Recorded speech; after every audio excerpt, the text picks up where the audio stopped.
Assalomu alaykum. Men doktor Boboyev. Bugun sizlar bilan o't-tosh kasalliklarida o't qopini oldirish nimasi bilan xavfli shu haqida gaplashib o'tamiz.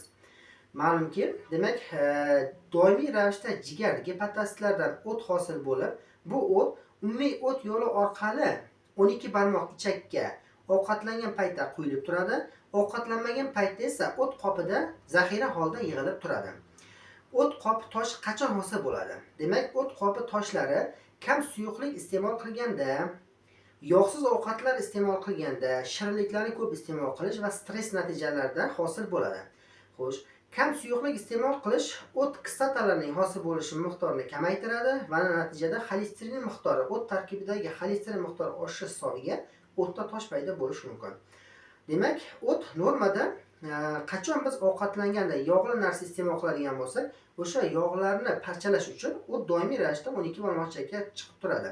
Demak, biz yog'siz ovqatlar iste'mol qiladigan bo'lsak, unda o't qopi qisqarmaydi, o't qopi ichida o't dimlanib, o't toshi paydo bo'lishiga olib kelishi mumkin.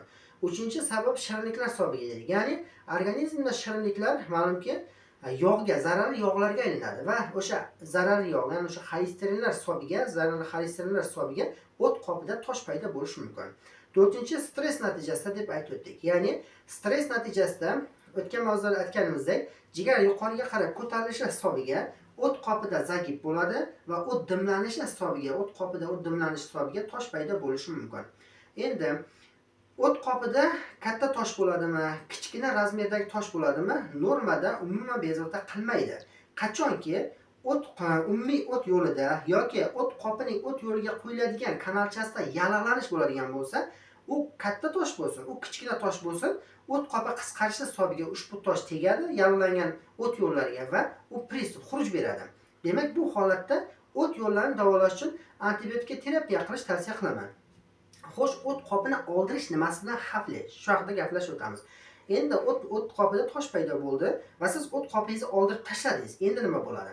Xo'sh, doimiy ravishda jigar gepatasitlarida o't hosil bo'lib turadi va agar o't qopini oldirib tashlaydigan bo'lsangiz, umumiy o't yo'li orqali o't doimiy ravishda 12 barmoq ichakka quyilib turadi. Ma'lumki, o't o'ta kuchli ishqor hisoblanadi. Natijada u ushbu ishqor 12 barmoq ichakni yallig'lantirib, 12 barmoq ichakda yara keltirib chiqarishi mumkin. Yara esa turli asoratlarga olib keladi. Ya'ni oshqozon 12 barmoq ichak yarasi yara qonashiga, yaraning o'smaga aylanishiga yoki bo'lmasam qo'shni a'zolar bilan oqmalar hosil bo'lishiga olib kelishi mumkin. Endi agar o't qopini oldirganingizdan keyin umumiy o't yo'lida yallig'lanish kelib chiqadigan bo'lsa, unda jigar ichida o't dimlanib, gepatasitlar parchalanib, jigar sirrozigacha olib kelishi mumkin.